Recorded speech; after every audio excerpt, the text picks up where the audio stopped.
இத்தனை நாள் வாய்மொழிந்த சித்திரமே இப்பொழுது மௌனமேந்தானோ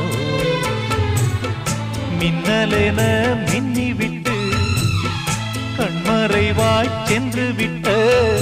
மாயம் நீதானோ